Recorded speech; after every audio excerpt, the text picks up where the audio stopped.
We are in Spain, in Alicante, and we are recording a mini-series about longevity. It's all happening at SHA because this year SHA and Harvest are joining forces, and we are going to have world-class scientists and top wellness experts coming in Kaplan-Kaya in Turkey for the season 9 of Harvest. So thanks for watching, and I hope you're going to enjoy this episode.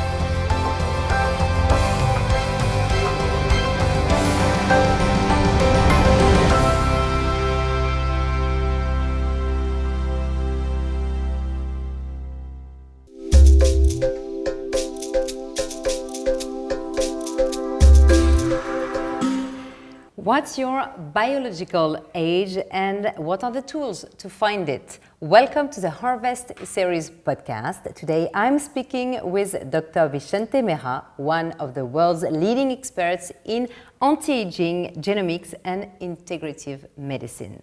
Dr. Mera is currently the head of internal medicine, genomics and anti-aging at SHA.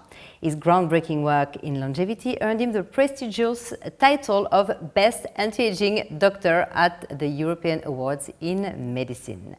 As we're here in Alicante, home to the first SHA, I couldn't be more excited to discuss the future of longevity, how we can slow down aging, and what it truly means to optimize our health for a longer and more vibrant health and life. Hello, Dr. Mera.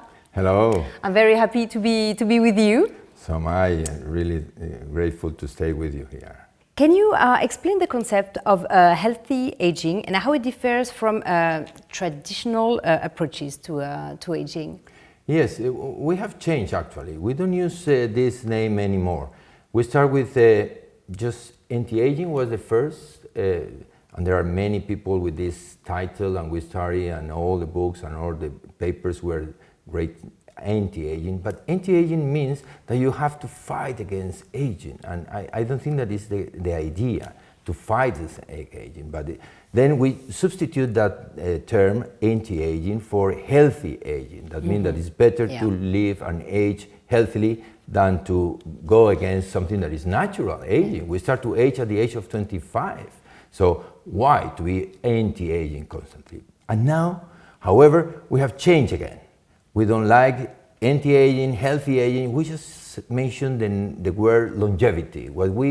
And in the longevity, when you talk about longevity medicine, we talk about aging in general, how to promote a healthy aging, anticipate to the problems, and deal with aging, which is the situation. So now it's better to use the term longevity medicine rather than anti-aging or healthy aging. Okay, and can we truly define biological age, or is it just like a scientific construct to simplify complex mechanisms? Actually, we have three ages, completely different. One is the chronological age. Is the age that you have is your birthday, your passport, is what you know, and we cannot modify that. And by the way, it's good to have it every year longer or be older, because the chronological age means that you live longer, and then the alternative is bad, obviously, if you don't increase that. The second point is the appearance, what we call the anthropometric age, is the mirror's age, to say in easy words. So you look in the mirror and you say, mirror, mirror, how old am I? And you don't need experts, by the way. For the chronological age, you need the passport. For the appearance or mirror's age, you need a mirror. And depends on many factors. By the way, you can modify partly this age greatly with makeup. From makeup to surgery, you can modify greatly. Yeah. But this is just an appearance, okay? I don't think that this is the most important unless you want to be member of the Madame Tussauds museum, you know? This is the only way. If you really want to be there, then change. And the third age is the biological age. The biological age is completely different. It's endurance, vitality, strength, smiling, the way that you walk, the way that you support, the way that you talk. This is biological age, but it's very hard. We do some tests to try to find out. We use biomarkers to identify the biological age, but there are at least 10 good biomarkers, but specifically for what we call biological ages, we use telomeres, we use genetic information sometimes. The biological age depends mostly on lifestyle and also genes and lifestyle. What's the importance of the genes in the biological age? If we compare life with the rally of life, you need two things. You need a car and you need a driver. The genes could be the car. You need a good car. But if you remember that tale of the turtle and the rabbit, you know, even with a turtle can win the rally if you go and you drive correctly. So the importance is not the car. So, because the car, by the way, we cannot change it. We cannot change it at all. But we can know what type of car you have, and according to the car, I can give you information. In that tale of the rally of life, you have your car, you have your driving, and I am your GPS. Okay, so and that's exactly. That's amazing. If I go with my car to your place, and so what are you gonna? How are you going to check my car? What are you going to do with me? Exactly. First of all, I have to check your car. I have to know what car you have. You have, you know, is this full? If it is a Land Rover or is it a Ferrari? You know, according to that, I will recommend to go to the motorway, through the motorway, or go across the wood.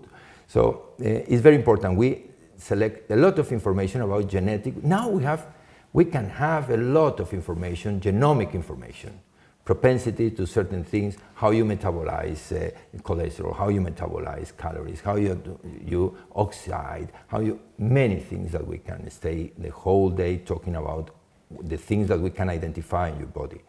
There's a thorough examination. Not everyone can do everything because it's sometimes expensive, but we have here in SHA some patients that would like to know all about them, and we can do that, but it takes months or years to identify. So we know all the situation of the car. Try to imagine it's the car, the brake, the accelerator, the lights, the tire, everything. So we can identify that.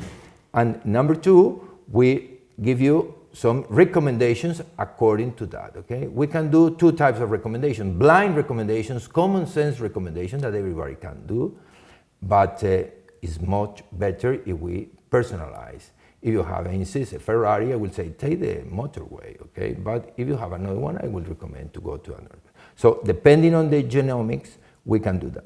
This is the predisposition for genetics. That remember that in the car with identical twins, we have identified that probably the impact of the genetic in the rally of life is no more than 1/3, while the lifestyle is twice that, is 2/3. Wow, okay. Yes.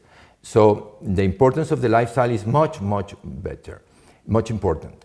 So what we do? Once we identify the car, we try to see the situation, the current situation in this present moment in time. So we have to check the telomeres, for instance, is, let's say, the petrol that you have, the energy. Normally we have two factors. One is the methylation of your DNA. The methylation is every time that you have a problem in life, you methylate, you mark, you switch on or switch off your genes. And why?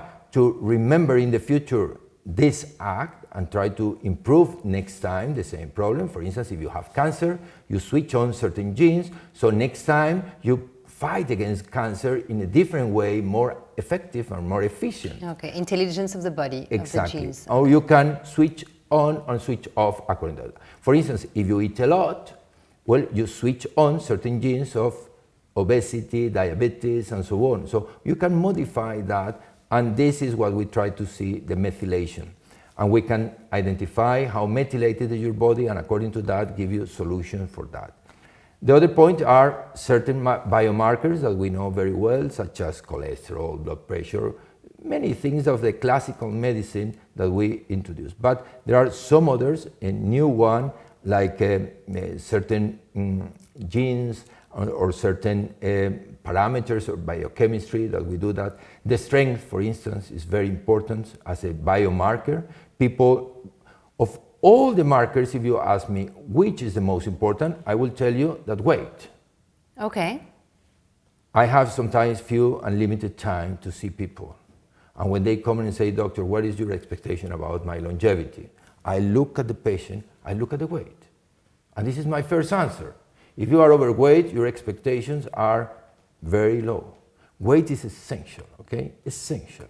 So try to reduce your weight is the recommendation that everybody takes when they leave my office. Okay. Reduce the weight, unless it is too low, of course, because we have also the group of underweight.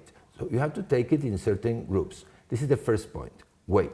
If you have like fat and muscles, is it better than to have no fat and no muscles? Exactly, well, it's true. The composition depends. Fat and muscle is very important for many reasons, because the fat gives you volume mostly, and then remember the mirror, you look at in the mirror and you feel bad, but weight is weight. Let's suppose that we have to, in that rally, instead of car, we use camels. And you take one and you take another one.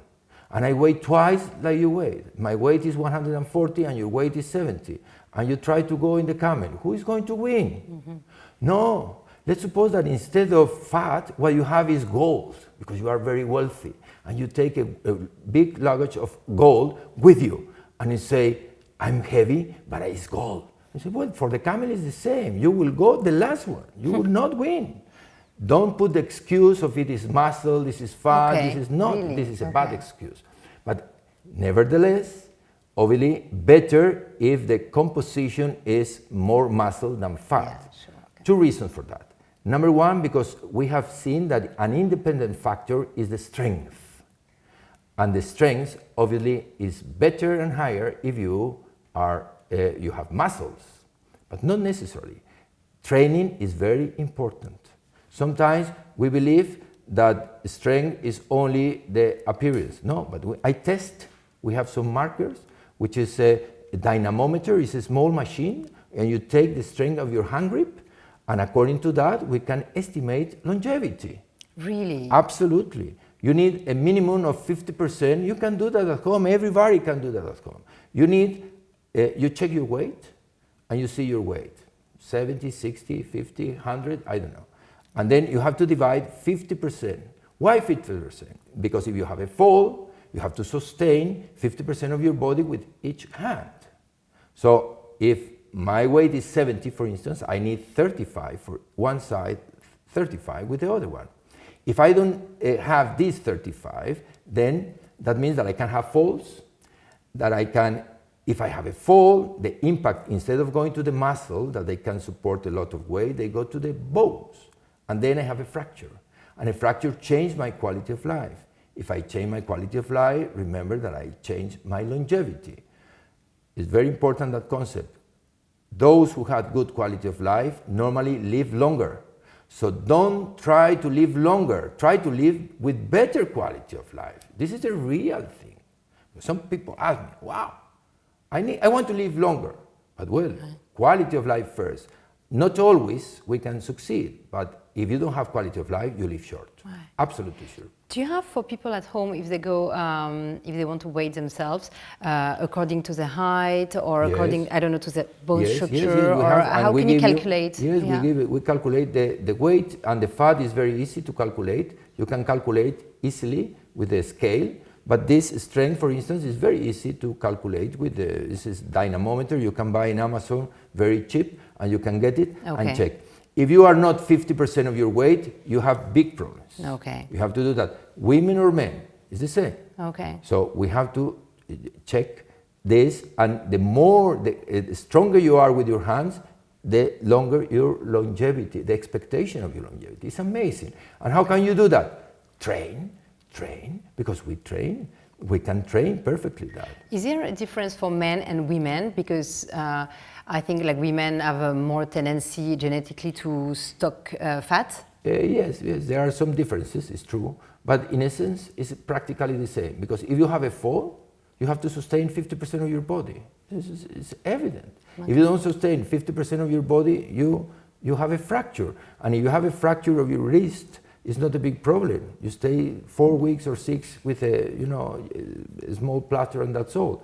But if you have a fracture of your hip, well, your life changed dramatically. One leg shorter than the other one, and then this is the beginning of many other problems. So definitely this is one of the most important. We have to be strong. It's not enough the cardiovascular. This is the second pillar. You know, okay. The first pillar of longevity, we have 7 pillars of longevity. One is nutrition, both in quality and quantity, to get the goals of your weight, evidently, and the goals of supplying enough micronutrients and minerals, vitamins, all the things that we need, not only energy. Quality and quantity. Both are important, but quantity is easier to control. Let's suppose that you are eating, and you are French, and you are eating in the French style. And I wouldn't say that this is a bad diet.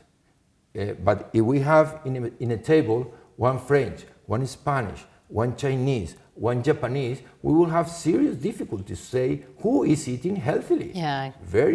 An American as well. Maybe in that case it will be easier. But it's hard to say that. Very hard. It's something like compare the way that you dress. You know, well, you have the French style, I have the Spanish style, they have a Japanese, beautiful kimono. I don't know why to say that is better. But the quantity is something that we all know that is too much. You know why? Because you don't compare with people different. You compare with yourself. At home, you have a comparison with your husband, with your partner, with your children. If you eat more than them, then you are eating too much. It's evident. So control the quantity is very easy. Control the quality, very hard. It's a tricky question. So a small plate with, let's say I'm French, with a small glass of wine, of red wine, small meat and a small piece of cheese is okay, and with the veggies, yeah. What is that? But obviously better if you do that the same, but with a miso soup instead, some tofu, some olive oil, you understand what I mean? But maybe you complain and you say, why should I change, you know? But so we will never get an agreement. But what we know is that the quantity is very easy to compare. We actually enjoyed the miso soup this morning for breakfast. Okay, it was yes, really well, good. this is what we recommend always. Wow. But we have an agreement with the Harvard University. They have designed a plate that we normally follow as a quality and healthy plate, okay? Everyone can look at the internet and see the Harvard's, which is 50% of the calories of every day should be veggies and fruits.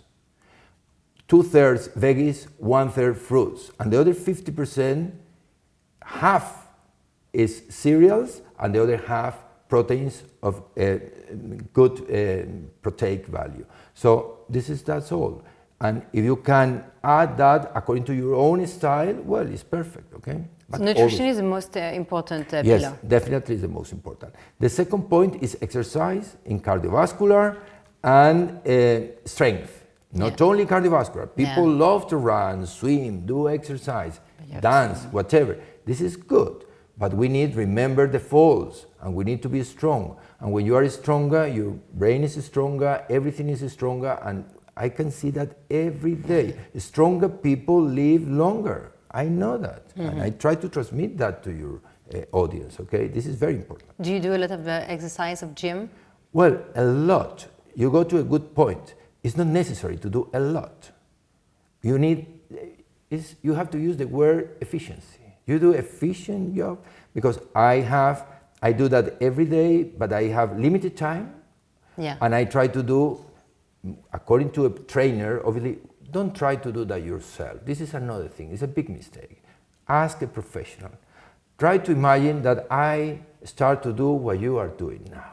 Well, it will be a big mess of an interview because I don't know what to do. But don't try to do my job. This is the problem. So it's good to know and to be participating in your problems, but you have to ask for experts always. Very interesting. Because what you do normally is reading information, but you don't have access to all the information, and you have a bias, which is your own feelings, your own impressions, and this is difficult. So ask for someone. Nowadays we can do that. Obviously, come to SHA, places like this. It's not everyone. It's not for everyone. But well, there are now Trainers everywhere. Exactly. Trainers are very easy access, video calls and so on, that they can give you personal trainers what to exercise. Okay. So food, Number exercise. 3, so exercise, quality, and cardiovascular and strength. Number 3 is sleep. Yeah. Very important. We don't sleep enough. We have hours, days of 24 hours, and it's very important to try to, and we take the time of sleep is the time that we take for social media, for reading, for many things. So sleep, we have to sleep a minimum of 40 hours per week. This is the minimum. So which makes divided by 7? Well, why I say 40 hours a week, because obviously, I don't know you, but I have different plan when I'm in a working day than when I'm in weekend. Yeah. Weekends I sleep more and better. Okay. So 40 is the minimum. 60 is the maximum, because to sleep too much is also a problem. Okay. If you sleep a lot, you have flu, you have depression, you have something wrong. When people say, I sleep 60 hours a week, wow, it's too much. Something is wrong with you. Okay. And the ideal point is 50. 50 hours per week is 7/7. If you want to multiply easily, 7/7 is 49. So this is the ideal point, okay? But it's not only to sleep, but we do here tests. Now there are very accessible, many people have wearables where you can check your sleep and see deep sleep, a minimum of an hour. If you sleep less than an hour of a deep sleep or REM sleep, well, you have a big problem, okay? So this is what you need per day. Obviously, every person is different depending on what you have to do. It's not the same if you have an intellectual job, that you have a physical job. You have we have to adapt to everyone. Yeah. But in a general role, but we know, for instance, that the telomeres, that is one of the ways that we have to check the biological age in terms of genetic, the telomeres are shorter when you sleep less number of hours, fewer. Okay, so this is very important, and we know that there is an impact in the biological age. So rest is very important, and it's better to rest than try to do things that you are not efficient doing. So I always recommend to go to bed, sleep, and wake up early. This is what we have to do. Okay. Number 4, and probably is the most crucial beam of everything, is stress. Stress is where you support everything. Appetite, for instance, if you are stressed, you eat more. If you are stressed, you don't want to exercise. But if you exercise, you get rid of stress. So look at it's a univocal, it's biunivocal, so you can have that. The third point is sleep. If you are stressed, you cannot sleep. So you know how this is the center beam of the cathedral of health, is that. And if meditation doesn't work, do you believe in pills to make you sleep? Well, is it better than not sleeping? Yes, of course. But we have to see that I don't recommend chemical compounds for sleeping tablets, because they have two problems: addiction and dependence. Addiction means that if you don't have the tablet, you don't sleep. And dependence means that you start with half or a quarter, and then you take half, 1, 2, and 3. The Michael Jackson syndrome, and then you die because of an overdose. So better to try to get relaxation. Here there are 2 types of relaxation that you can get easily. One is talking or listen. Sometimes it's not necessary to tell anything, but if you feel that someone is listening to your problems, maybe you relax. It happens with your friends, probably you have had that. This is the style, let's say the Argentinian style, the typical psychological advice. But we prefer here the Eastern techniques. They don't care about the reason for that. They don't talk about the Oedipus complex and these sort of things, and what happened when you were a child and so on. They just ask you, are you stressed? Yes, I am. Well, I will distress you. And very simple, massage. Because the stress, the impact on your body is mostly contracture. Contracture is a muscle. You can see, if you look at me this way, you say you are stressed. If I'm relaxed, you say, well, you don't have any problem. So they help you with that, mostly with contractures. And this is Tai Chi, Qigong, pranayama, yoga, meditation if you can. All these are important. But slowly, you have to learn slowly. And if you can meditate, well, you have 50% of the problem solved, but it's not easy, not for everyone, not for everyone. Right. But Tai Chi every morning or Qigong, you go outside your terrace and you breathe deeply and you start to contract like a reptile, all your muscle. This is, you know, the rest of the people smile because you are mad, but you feel wonderful, you know, this is fine. I couldn't meditate, but I tried hypopressive. You need to find your thing, well, like the thing that relaxes you, and this is it very helps good a lot. as well. Right. Okay. Even dancing, for instance, is a wonderful way to exercise. You can dance Latino, or you can dance Zumba, or you can dance whatever. Okay, this is very good. This is the 4 points. Number 5. And now you have 3 legs that sustain this square. Okay. And this, number 1 is the toxins, the detox capacity. You know, we introduce into the body a lot of toxins that we know, we are conscious that we are doing that. Alcohol, cigarettes, drugs, legal and illegal drugs, we love that. We doctors are part of the problem because we prescribe and prescribe and prescribe things that you don't need probably, but people would like to have some other experiences, marijuana, cocaine and these sort of things, and all type of amphetamines and ketamine and so on. Everyone is very common that. So all of them are bad, even for therapies? Yes, well, in general they are bad, and we have to obviously case by case see what is the alternative for that, okay? But what is essential is to detox, clean the body. We have here in SHA, we can go from simple detox, so try to stop for some days, relax and so on, to do a complete plasma renewal. We can take the plasma like a dialysis in the kidney chronic disease, and then we can take part of the plasma according to certain filters. We can filtrate certain substances and then introduce again the plasma without these toxins. This is very good for autoimmune disorders. In long COVID, for instance, we are doing that. In Lyme's disease, we are doing that. In some substances like mercury, arsenic, these sort of things that we introduce into the body, because this is a second group of toxins. The toxins that are introduced into in our body without being conscious of the problem. Arsenic, lead, mercury, microplastic. You can be surprised. We can detect microplastic in people. With this dialysis, we call apheresis, we can get rid of this microplastic. It's incredible. All the substances that we know now that we have, but there are many others that we will see in the future what is there. So this cleaning. So detox, and better if you obviously every time that you wash your car, well, that day rains. It happened to me, you know, I wash my car and immediately after rain. So that's life, you know, you come here a week and then you start again. So try to maintain, but if you never have a wash or a bath, well, it will be a big problem at the end, okay? So try.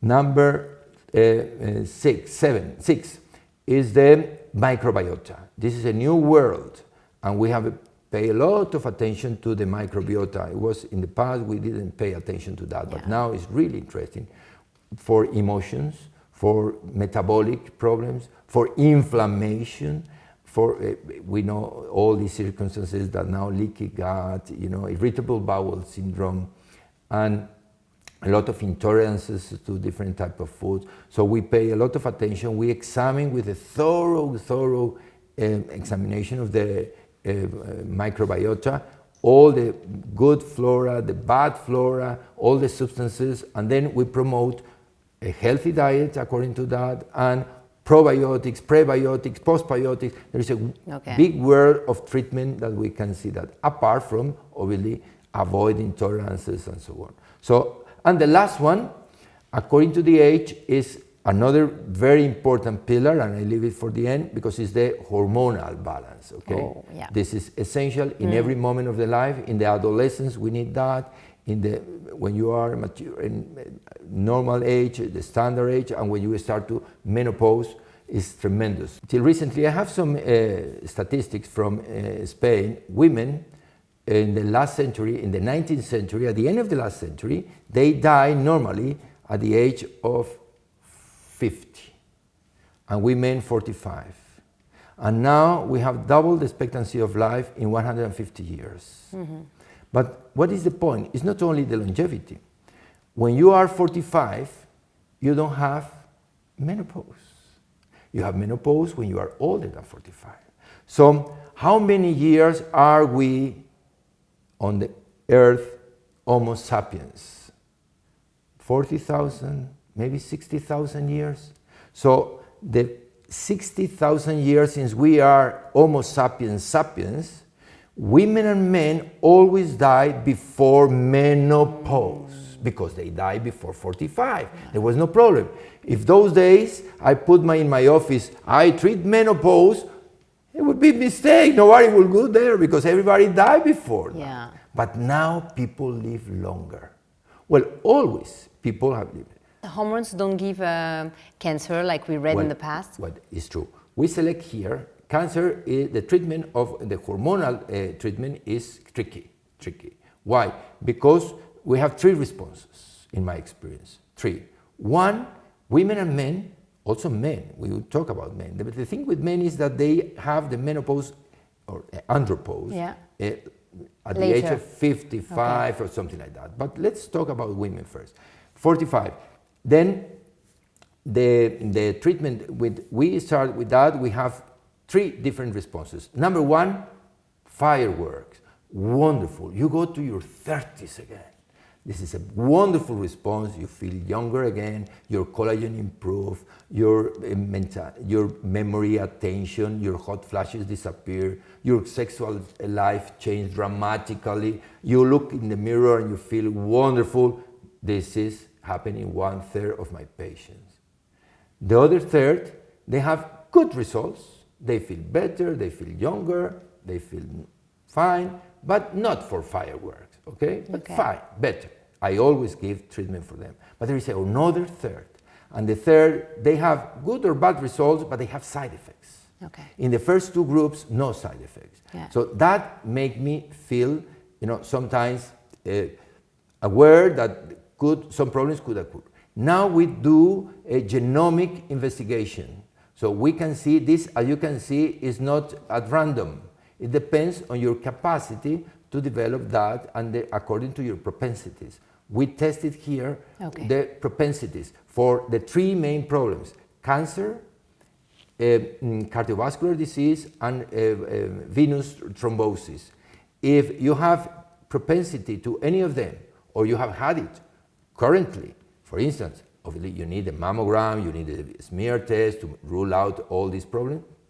But if you can rule out all these and you have a good genomic investigation and they say that your propensity is lower, average or lower than the average, then I always recommend that, that. Obviously, we can have a small accident, but we have, every patient is different. But when we treat communities, we have to see that there is always a risk for all what we do in life. Yeah, true. Always a risk.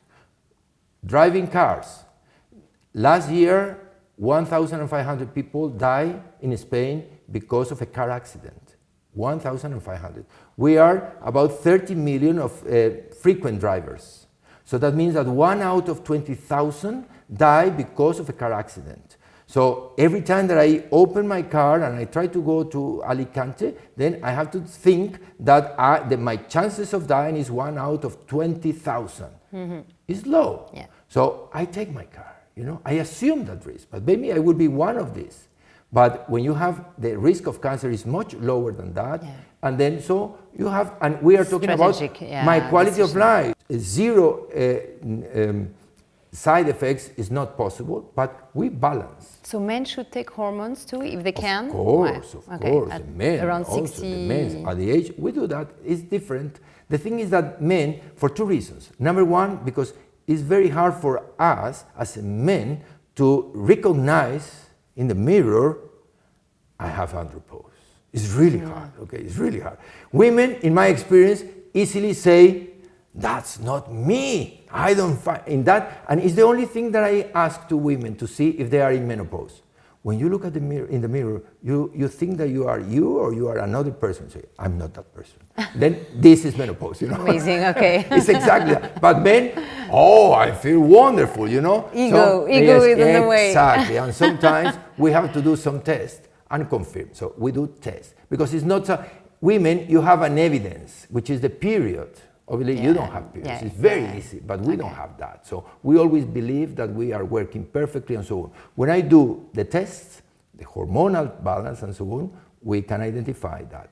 And obviously, unless you have problems with cancer or something like that, exactly the same problems like the women, then once we rule out that, we can supply with testosterone, and the effect is amazing. They feel wonderful, they feel fine, in not only physically, mentally, sexually, everything. Improve a lot with some risk, obviously, but we have to balance the risk. We were talking about weight at the beginning of this interview, and I was wondering about Ozempic, because we see a lot of people like shrinking nowadays. What do you think about Ozempic? Because this is really, it seems like to be a quick solution to...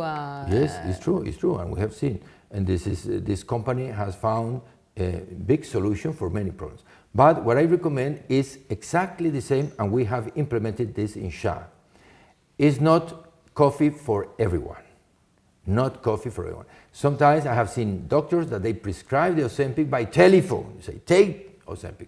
Some people have called me, doctor, should I take Ozempic? I say, well, let's see what it is. So we have to do exactly the genomic test. Some people tell me, doctor, what I eat is a very little. You know, look, they mention the handful and they say, I don't eat anything. Sometimes it's not true. The partner, which is on the other side, they say, no, you eat a little bit more than that. But sometimes it's true. Even here in SHA, they can, after a very, very hypocaloric diet, very healthy diet, they can gain weight. Really? Okay. Yes, for many reasons. It's a small percentage, but they can. And you know, this group of people, if we check, there are certain genes that is called FTO, ABDEN. There is genes that normally are in the family that make you prone to obesity, prone to sugar, prone to inflammation, prone to many problems that obviously doesn't help you to lose weight. This is the group of people who really benefit of the Ozempic. So we have to select. And obviously, if you cannot lose weight by any means, exercise, healthy diet, stress management, good sleep, and so on, well, you need that. I think that is a good tool to help people, but not everyone, only that. So we here in SHA, we only give that Ozempic to those who really have certain genes that they make you impossible to lose weight with a diet. There are at least, it's more or less 5. I have developed this list of these genes, and we do that, and those who had that list positive more than 5, definitely if they want, and they can take it for any reasons, but in my experience, the Ozempic is, if you use it at the proper dose, and you escalate in the proper way, then it's safe. And if you can desescalate also in a proper way, because sometimes there is the yo-yo syndrome, you know, when you finish with that, you can come back to the same way, or, which is worse, the roller coaster effect. The difference between the yo-yo is the yo-yo, you go to the same weight, but the roller coaster, you go even higher. Yeah, of course. And it happens sometimes. Do you look sometimes at trauma, or this is really something out of your perspective? Yes. Because people can eat too much because they didn't solve a trauma, and maybe that would be another solution? Yes, it's true, it's true. There is a good tool to help people, and you know, it's very effective. With few side effects, there are some side effects, nausea, and this is sometimes pancreatitis. I haven't seen pancreatitis, only one case of pancreatitis that resolved easily, stopping the medication. But in general, it's very well tolerated, but there are certain, not only physical, but mental. Mostly, by the way, the reason why you eat is not physical, it's mental. Because in the hypothalamus, where you control the satiety, we have 2 keys. Did you know that? One is appetite, one is I don't need more. And then you just press the button. And sometimes the key is broken. You cannot stop. They never stop eating. They say, doctors, I will stop, but I can't. I continue all the day eating. So this is a genetic problem, but sometimes it's producing a because of traumas of any type and so on. So we have to, obviously, this is another point of view. Do you think we're going to live until 120? What is longevity? At some point? Absolutely. This is perfectly possible. This is the perspective. Okay, see, if in the last 150 years we have double the expectancy of life, double, from 45 to 90 now, well, why should we stop now, you know? But yet we continue. And when you look at the graph and the chart, it's a line, it's an exponential line. So this is, you have to look at this. In the internet, you can find that. But what is the problem? The laboratory. The laboratory, since the 50s of the 20th century, there was a man by the name of Hayflick who worked hard with this longevity and try to see how many times we can divide and divide and divide. So you put the cell and you have 2 and then the 2, another 2 and 4, 8, 16 and so on. But there was something funny that with human cells, when they reach the 50th or 60th division, they stop. They don't continue. We call senescence. And then in that point, they don't die, the cells, they remain alive, but they don't divide more. So this is probably the limit of the genetic limit of our life. Okay. So far, because we have genes for that. Okay. Normally it's the telomerase. The telomerase, every division you have to pay for every division. It's not for free. And you pay with telomeres.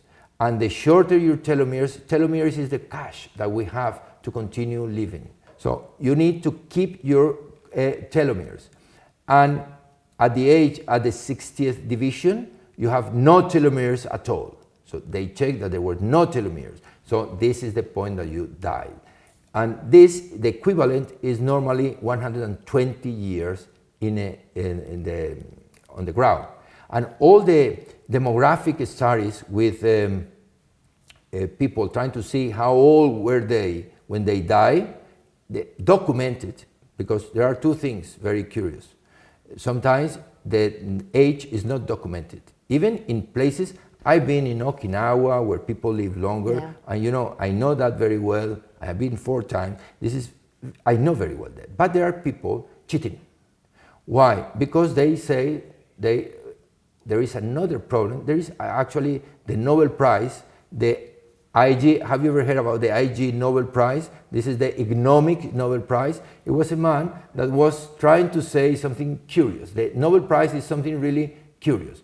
For instance, he said that the best way to improve your longevity is cheating with your date of birth, you know? This is the easiest way, you know? So they say, where were you born? In 1920. Well, but you were not born that day. So you are longer, you live longer, but it's not true. It happens sometimes, okay? It happens sometimes.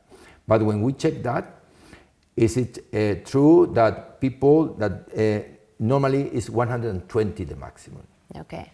And there are, here in Spain, there was a lady that died recently, 116, 117, in America, and the eldest French lady, yes, the French lady was also 120, 116, 116. the Japan, always no more than 120. So this is our limit. So, but this is something like the obsolescence of a car or a computer. You only use 80% of your real age. Okay, so the obsolescence for 120 maybe is 100 or something like that. But we are in 90. So maybe we can reach the 100 easily, okay?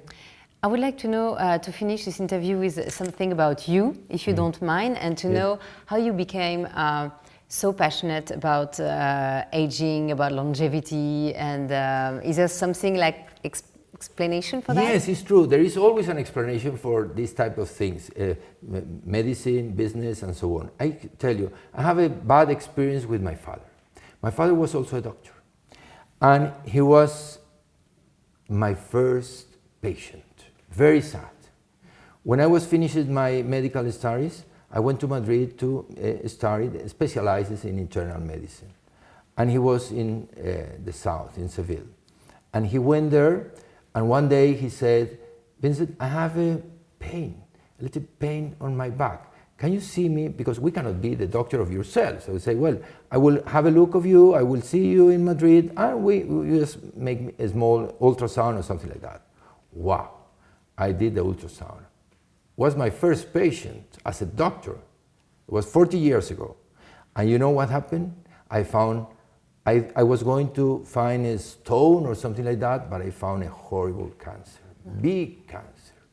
And it was, I thought it was in the kidney, but it was not the kidney, it was the pancreas. And then 10 days later, he passed away. Oh. He was like you, or like me now, talking without any symptoms at all, you know, and he passed away. He was working very hard, and one day, at the age of 50, he can be now 90 perfectly. If he were alive, like my mother, he will be alive with 90 years, having a wonderful life, okay? But he passed away 40 years ago. So try to imagine what is 40 years in the life of someone. So the reason for that probably was, apart from a gene that I have, by the way, my worst moment in life when I was 50. When I was 50, I thought that I was going to die. Because I think my father died at the age of 50, I will die, because I have the same genes, bad genes. You can imagine that I have done all the genes, and I have that gene. But then, in that moment, I decided to change my life, because that gene was the gene of the metabolism of toxins. My father, unfortunately, those days, he didn't know that he had the gene, and he smoked. He smoked a lot, and probably was the reason, one of the reasons why he died. In those days, I used to smoke. So immediately I stopped smoking. And I say, from now on, I will try to survive. I try to use, you know, a healthy way of life to try to live more than my father, you know, because it was very sad for me as a young doctor to have the support of your father and he died. You know, like in longevity, you have three areas. You can pass the exam, you can have a good qualification, or you can be the top of the class. And I wanted to be the top of the class. And I say, what should I do? My wife, I always say to my wife, as we women live longer than men. And I'm 5 years older than she, that I said, my present for you is that you are not going to be the widow. I will be the widower, you know, and this is that. But it's very hard. I don't know how to take this. I don't know how you think about that. But when she thinks at the beginning, she said exactly like you. I don't know if it is a good idea. But I say that means that I will accompany you at the end. Okay? Yeah. And I will survive you. And this is what I want. I don't want you to be here alone without me. Right. I want to survive you. And this is the leitmotif from this moment to me, okay? And I have the opportunity to develop all this for my own benefit, of course, but for the rest of the world.